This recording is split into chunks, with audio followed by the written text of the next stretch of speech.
infeliz na galeria, eu tava discursando a favor da reforma da Previdência, até ali sem nenhum atrito. Aí tava discursando, piriri pororó, uma vai aqui, outra ali, normal. Aí um dos infelizes gritou lá, seu pretinho de merda. Posso falar palavrão aqui? Posso? Né? Pode, né? Pode. Seu pretinho de merda. Eu não falo aí... que eu sou crente, mas você pode falar. E aí eu vi os caras apoiando. Eu não sei se eles não ouviram, né? Mas na hora eu não raciocinei isso, né? Eu não sei se eles não ouviram, etc. Mas aí alguns vereadores me falaram, pô, te chamaram lá de pretinho de merda, o presidente parou a sessão, toca sino e não sei o quê, tentou descobrir quem era, não viu, etc. Aí voltou, aí nisso que voltou eu já tava cheio de ódio, aí fiz aquele discurso que era para aquelas pessoas, porque eles tinham ouvido o que ele falou, uma frase racista, e mesmo assim, tava tudo bem, porque era contra mim. Então, assim, foi um momento de revolta, por isso que depois eu fiz a outra fala tentando remediar, mas já era tarde. Você, aliás, já foi alvo de vários ataques racistas, né? Exato. Tipo, inclusive do Ciro também, chamou de Capitão do Mato, você tem processo contra essa galera toda. E você não acha que isso mostra que quando as pessoas querem, elas sabem quem é o negro? Como assim? Porque, tipo, como você disse, como que eu vou dizer quem é uma pessoa negra no tribunal para dar as cotas e tal, mas a sociedade sabe quem é o negro, cara. E sempre que te olha, eles sabem que você é negro. Eu acho que assim, no meu caso, que eu sou uma pessoa conhecida por falar em coisas que relacionam as pessoas negras, por falar de cotas raciais, por me autodeclarar negro constantemente, é mais evidente neste caso. Agora, você sistematizar isso para toda a população em uma política de massas, aí eu acho bem mais complicado. Porque a polícia sabe quando a gente é negro, cara. Tipo, isso é um negócio que eu discordo absolutamente. Mas sabe, assim, o policial é negro também, mas a sociedade brasileira sabe. A polícia inteira, ela é da favela. Eu não consigo conceber essa ideia de que a polícia é racista. Esse é um negócio que, assim, definitivamente eu acho que as pessoas acham que racismo é um sentimento. As pessoas acham que alguém acorda e fala assim, nossa, eu tô odiando preto hoje, tá ligado? Às vezes são todos esses pensamentos e esses mitos e esses estereótipos que estão na sociedade, cara, que estão espalhados, inclusive na cabeça de algumas pessoas negras. Essas teorias que o Paulo estava comentando são teorias que fundamentaram, inclusive, alguns pensadores negros que acreditavam na diferença biológica, né? O William Dubois participou do Congresso Internacional Universal das Raças, 1911. Tinha lá o William Dubois, um monte de africano, um monte de chinês discutindo como que ia se resolver cada um no seu quadrado da sua raça, isso em 1911. Então, a polícia, ela é negra, né? Inclusive esse é um fenômeno brasileiro que é, tipo, pegar os filhos das pessoas miscigenadas e dar poder de polícia para elas, que não aconteceu nos Estados Unidos, mas isso não exclui eles também terem pensamentos racistas, cara. Eu também não concordo que a instituição polícia seja racista. O que eu, e estendo isso a outras análises que eu faço, é assim, que existe uma cultura na polícia cujo estereótipo, né, a cor também é um fator. E é um fator importante. Então, assim, não que todo policial acorda, sei o que lá, vou parar os negros na rua e tal. Não, mas eu acho que é um negócio que é cultural. O cara entra na polícia. E o cara pode entrar na maior inocência. E a partir do momento que ele começa a conviver com aqueles caras, aquilo vai tomando conta. Aí é uma cultura que ele vai interiorizando e vai assumindo de que o suspeito tem um estereótipo. E esse estereótipo, dentro desse estereótipo, a cor é um fator importante. Paulo, pelo amor de Deus. Não, eu já passei, eu sei como é que é. Assim, o cara falar pra você assim, só podia ser preto, não tem outra. O cara não tá tergiversando. Entendeu? O soco que eu tomei na cara pelas costas, você é jovem. Eu tenho 25. Cara, você tá ligado que na década de 90 era muito comum a galera falar trabalho de preto? Era muito comum no interior, cara. Não vou contratar esse cara porque faz trabalho de preto. Isso, década de 90, a gente tem vídeos, tá? Aquele vídeo no YouTube da galera falando que não vai pra praia por conta dos pobres e dos pretos. Mas veja, pessoas racistas, nós vamos ter ideias em todas as carreiras. Compartilhando com a sociedade. Não, sim, mas isso em todas as carreiras. Entre os professores, entre os policiais, os pastores, os padres, assim, sempre vai haver racistas em algum lugar. O meu ponto é, eu cresci a minha vida inteira na favela. Ora na Brasilândia, ora em Carapicuíba. Eu vi amigos negros e brancos serem parados pela polícia, levar tapa na cara, sofrer com abuso de policial, etc. Eu não fui parado nenhuma vez. Mas o fato porque eu não andava com aquelas pessoas. Eu não me comportava como aquelas pessoas, tá entendendo? Pois é, mas assim, você tá fugindo de um estereótipo. Não, sim. Eu acho que eu concordo quando nós dizemos que existe um preconceito sobre um estereótipo do que seria um bandido. Não é bandido, é suspeito. Um suspeito. Mas que este estereótipo inclui necessariamente a cor da pele, discordo completamente. Mas você tá ligado que, tipo, o criminoso lá do Lombroso era a descrição de um negro, tá ligado? Você tá ligado que, tipo, aquele Raimundo Nina Rodrigues escreveu, em 1930, um livro chamado... como é que é o nome desse livro? A Raça e o Direito Penal no Brasil, onde ele dizia que tinha que ter um código penal separado para cada raça, porque o negro tinha uma moral diferente, cara. Não, sim, mas então, isso no período em que defende um darwinismo social. Não, 1930. Tipo, mas eu tô falando da polícia de hoje, né? Mas a polícia o problema de hoje é que... isso. Então, mas o que eu tô falando, tá assim, esse negócio, ele... E aí é o que eu chamo de cultura de subalternização do negro. Então, tem uma cultura no Brasil que subalterniza o negro, que está acostumado a ver num lugar e não está acostumado a ver em outro. Isso é normal. Negros também pensam assim. Isso é uma cultura que existe.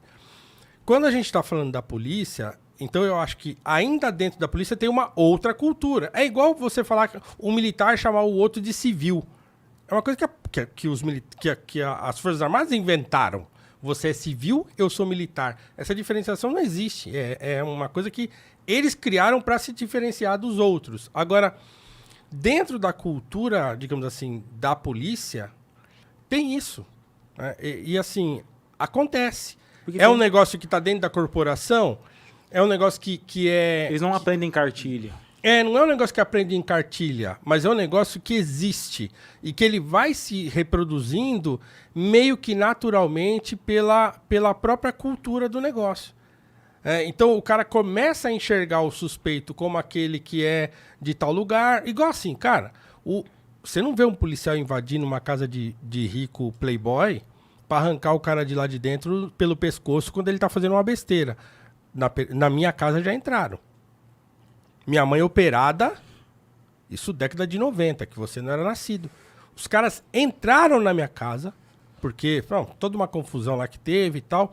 Meu irmão era policial e estava num processo de muito difícil dentro da polícia, bebendo e tal, uma loucura.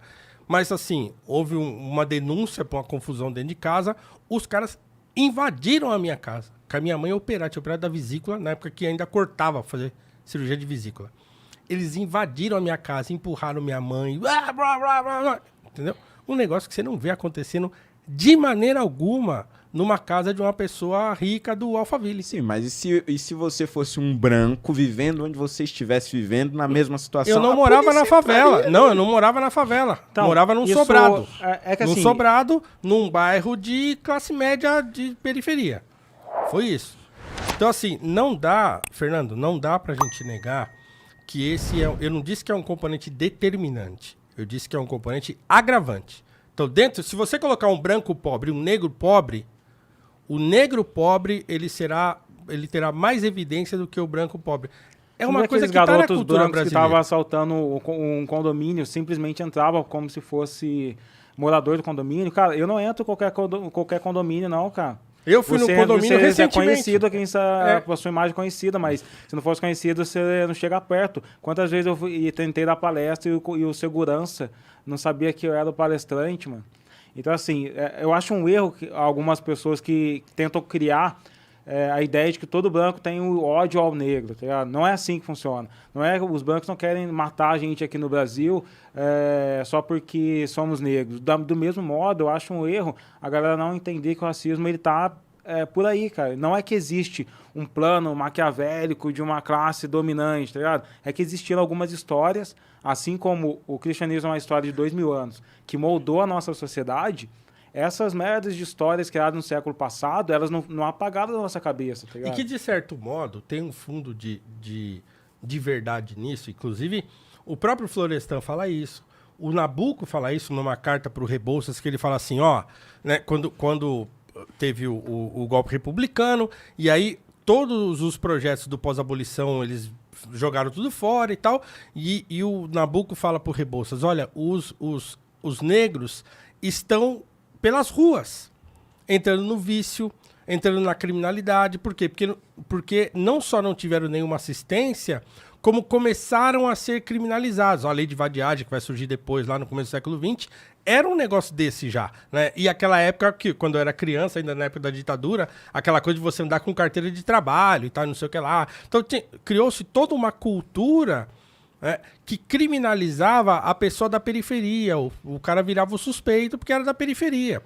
Então, assim, existe. Eu não chamo isso de racismo estrutural. Isso aí todo mundo já sabe. Quem me conhece sabe. Porque eu não concordo com a premissa do racismo estrutural. Agora, o que eu digo é, existe sim no Brasil uma cultura que subalterniza o negro, que gosta, que se acostumou a ver ele num lugar e não em outro. Eu também cheguei num condomínio lá no Parque Trianon, num condomínio que eu fui convidado para ir de um amigo, né? E foi lá em casa e tal, não sei o que lá. Cheguei lá, você vai aonde? Vou lá no apartamento tal. Tá, e você vai fazer o que lá? Ué, eu vou lá porque é meu amigo, mora aí, ele, né? Eu tenho uma coisa para ver com ele. Tá. E você é quem? Aí fala o meu nome. Aí daqui a pouco o cara volta. Sim. Tá, mas você vai fazer o que lá mesmo? Aí você fala de novo. Aí o cara liga lá, o sujeito... Não, pode entrar, tá autorizado, tal. Aí ele pega pra você e fala assim, vai por ali, ó. E me aponta o elevador de serviço. Você fala, o que é isso? Como assim elevador de serviço? Então, isso tá funcionando na sociedade, entende? Isso então, que a gente tava discutindo. Você não acha que isso é ignorar uma coisa que é real... E de novo a direita tentando dizer que não tem isso por aí, cara? Você não acha que você tá caindo nesse ponto de novo? Veja, uma coisa é eu dizer que não existe o racismo e que isso não é um problema, né? Que é mais ou menos a tese do Sérgio Camargo. Agora, outra coisa é você, na verdade, que é o que eu acho que acontece muitas vezes, tentar categorizar ou taxar um determinado grupo de essencialmente racista, porque é isso que acontece com a polícia hoje. A polícia ela é vista como um grupo da sociedade que é essencialmente racista. Sim, eu discordo e que expressa esse racismo na sua função cotidiana. Isso eu discordo completamente. Outra coisa diferente é você dizer há racistas em todos os lugares e em todas as carreiras.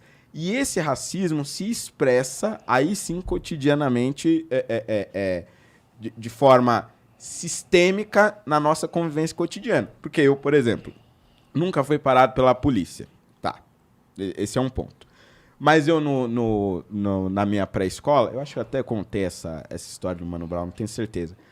Eu tinha 6 anos de idade. Acho que é a primeira convivência com o racismo que eu tenho na memória, assim, pelo menos a mais antiga que eu consigo me lembrar. Sexta-feira era o dia de levar o brinquedo para a escola e as crianças brincavam juntas e tal, etc. E aí, nas minhas primeiras semanas de aula, eu levei o meu brinquedo, um Jeep azul, nunca vou me esquecer disso. E aí eu fui um dos últimos a sair da sala e tinha um coleguinha meu lá, que era branco. E ele falou, você vai brincar com a gente, né? Meio com uma cara estranha. Eu falei, não, vou, né? Trouxe aqui o meu brinquedo e tal. Aí, acho que meus pais não vão gostar disso, né? Meio que com medo dos pais. Mas por quê? Porque crianças pretinhas igual você costumam roubar os nossos brinquedos, né? E aí eu meio que fui pro fundo da sala, não quis brincar, fiquei chorando e tal. E ele foi. E aí passou uma professora de uma outra sala, que era negra, e ela me viu chorando e aí eu contei pra ela o que tinha acontecido. E aí ela começou a chorar também. Na época eu não entendi muito bem, né? Fui entender depois tudo o que aquilo significava. E aí ela chorando me disse que eu jamais deveria baixar a cabeça para pessoas daquele jeito, que eu ia me deparar com aquilo ainda ao longo da minha vida. E me deparei várias outras vezes. E, curiosamente, nenhuma das outras vezes foi com a polícia. Então, o meu ponto especificamente aqui é ao racismo, ele é um problema real e eu, pelo menos, nunca conheci uma pessoa negra que não tenha passado por um episódio de racismo. Mas a demonização que se faz da polícia enquanto uma instituição racista ou de que o exercício dessa profissão, de alguma forma, te leva a cometer o racismo de alguma forma, isso me incomoda profundamente. Não, isso eu entendo. Não, mas é o que eu falei, Fernando. Assim, eu não acredito que seja isso, assim, que a instituição seja racista. Mas olha, aliás, corrigindo já uma coisa que foi falado sobre mim, foi uma coisa que eu não falei daquele jeito, de que assim, eu era muito parado pela polícia e aí eu comecei a andar de terno e gravata, nunca mais sofri preconceito. Não é verdade. Assim, eu era muito parado pela polícia quando eu era jovem. Muito, muito. Aí eu e meu irmão começamos a trabalhar na mesma empresa. Na verdade, ele me levou para trabalhar na empresa que ele trabalhava, porque eu estava me formando técnico em eletrônica, ele já era técnico lá, ele me arrastou para lá, então a gente ia trabalhar todo dia de carro junto. Cara, eu não sei nem quantas vezes a polícia parava a gente, mas parava toda hora, a gente era parado pela polícia, toda hora. E eu ficava muito possesso com esse negócio, eu ficava muito louco, eu queria discutir e tal. Saía de madrugada, ia pro baile, saía aquela negrada, e os caras queriam parar, e toda hora, e eu ficava nervoso, eu queria discutir com os caras e tal. Então, eu era muito parado pela polícia. Até que um dia, assim, porque a cultura da empresa, o dress code da empresa era, o pessoal ia de camisa e gravata.